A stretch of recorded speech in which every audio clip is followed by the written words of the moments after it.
Naval news के news room से मैं हूं आपके साथ नदीम अकरम। उत्तर प्रदेश 2022 के चुनाव को लेकर के भारतीय जनता पार्टी और खासतौर पर प्रदेश के मुखिया सीएम योगी आदित्यनाथ जी बुरी तरीके से बौखलाए हुए हैं। और बौखलाहट इसलिए है कि बीते एक महीने के अंदर 80 से ज्यादा विधायक जो हैं वो टूट करके समाजवादी पार्टी के पास चले गए हैं, तो वहीं कई कैबिनेट मंत्री जो हैं वो जाकर के समाजवादी पार्टी से मिल चुके हैं। अब सूबे के मुखिया के जो चिंता सता रही है वो ये कि जो बचे कुचे हैं उन्हें रोका जाए। अगर वो भी टूट करके चले गए तो भारतीय जनता पार्टी बुरी तरीके से बौखला जाएगी। और जो टूट करके एक एक कर बिखर रही है भारतीय जनता पार्टी, उसे कैसे संभाला जाएगा चुनाव से पहले, अब सबसे बड़ा सवाल ये खड़ा हो गया है। जहां अपने ही लोगों को रोकने में भारतीय जनता पार्टी के लोग नाकाम साबित हो रहे हैं, तो वहीं अखिलेश यादव की हर एक गतिविधि पर नजर गड़ाए बैठी भारतीय जनता पार्टी अब एक अलग तरीके की सियासत खेलने पर उतारू हो गई है।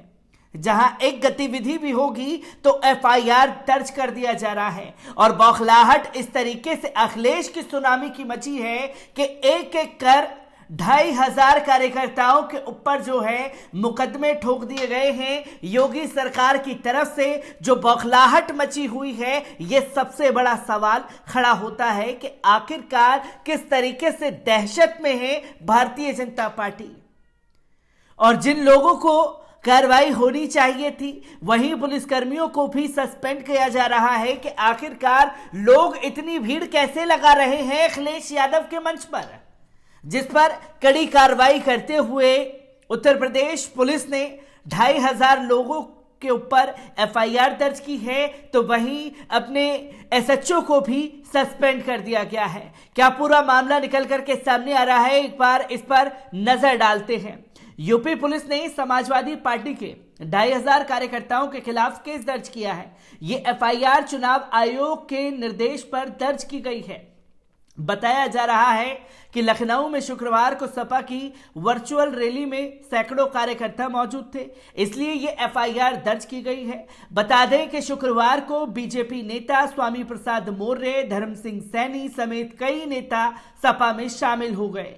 इसी से संबंधित एक कार्यक्रम में अखिलेश यादव समेत कई बड़े नेता मौजूद थे। कहने के लिए तो ये सपा की वर्चुअल रैली थी, लेकिन इनमें काफी संख्या में कार्यकर्ता मौजूद थे। इस कार्यक्रम की वीडियो सामने आने के बाद इसकी काफी आलोचना होने लगी। चुनाव आयोग ने कोविड-19 मामलों में ताजा उछाल का हवाला देते हुए 5 चुनावी राज्यों में 15 जनवरी तक सार्वजनिक रैलियों, रोड शो और मीटिंग पर प्रतिबंध लगा दिया था। इसके उल्लंघन पर कड़ी कार्रवाई करने का आदेश भी दे रखा है। यही कारण है कि यूपी पुलिस ने चुनाव आयोग के निर्देश पर ये मामले दर्ज किए हैं। एक वरिष्ठ पुलिस अधिकारी ने बताया कि समाजवादी पार्टी कार्यालय में भारी भीड़ जमा होने के संबंध में प्रतिबंधात्मक आदेशों के उल्लंघन और महामारी अधिनियम के उल्लंघन के लिए गौतमपल्ली पुलिस स्टेशन में प्राथमिकी दर्ज की गई है। लखनऊ जिला प्रशासन के एक वरिष्ठ अधिकारी ने समाचार एजेंसी को बताया कि प्रथम दृष्टया कोविड-19 मानदंडों का उल्लंघन हुआ था और जांच चल रही है। जिला प्रशासन और पुलिस के अधिकारियों की एक टीम वहां गई थी। लखनऊ के जिला अधिकारी ने पहले कहा था कि समाजवादी पार्टी की रैली बिना अनुमति के हो रही है, जिसके बाद पुलिस को सपा कार्यालय भेजा गया और इस संबंध में आवश्यक कार्रवाई करने के लिए कहा गया। इस मामले पर समाजवादी पार्टी यूपी के प्रमुख नरेश उत्तम पटेल ने कहा, ये हमारे पार्टी कार्यालय के अंदर एक वर्चुअल रैली थी, हमने किसी को नहीं बुलाया, लेकिन लोग आए, लोग कोरोना प्रोटोकॉल का पालन कर काम कर रहे हैं। भीड़ बीजेपी के मंत्रियों के घर और बाजारों में भी है, लेकिन उन्हें हमसे दिक्कत है। यह साफ तौर पर दर्शाता है कि भारतीय जनता पार्टी किस बुरी तरीके से बौखलाई हुई है अखिलेश यादव की मीटिंगों से, अखिलेश यादव की वर्चुअल रैली से, और जो सुनामी अखिलेश यादव की रैली में, रोड शो में देखने को मिल रही है, उस पर कोविड के नियमों का उल्लंघन करते हुए तमाम नेताओं के ऊपर भी एफआईआर दर्ज की गई है। जिस पर सवाल खड़ा होता है कि एसएचओ को भी सस्पेंड कर दिया गया है।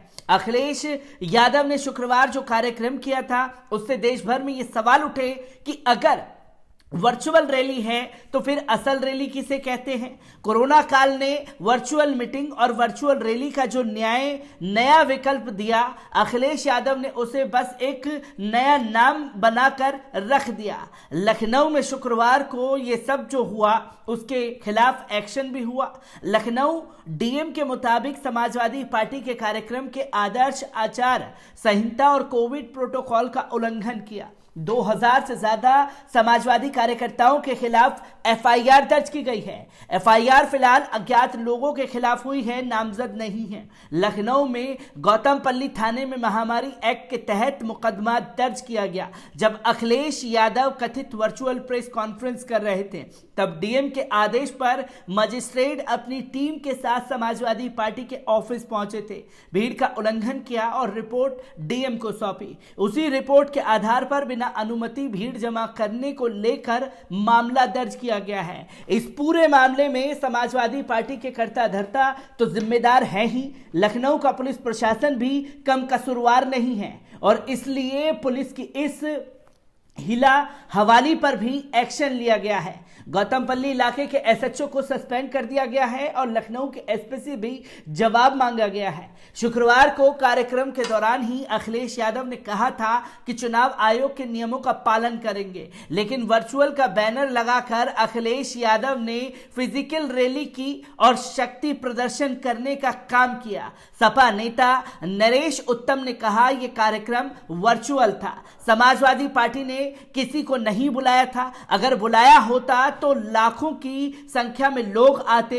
कोरोना के नियमों का कोई उल्लंघन नहीं है, सभी लोग मास्क पहनकर आए हुए थे।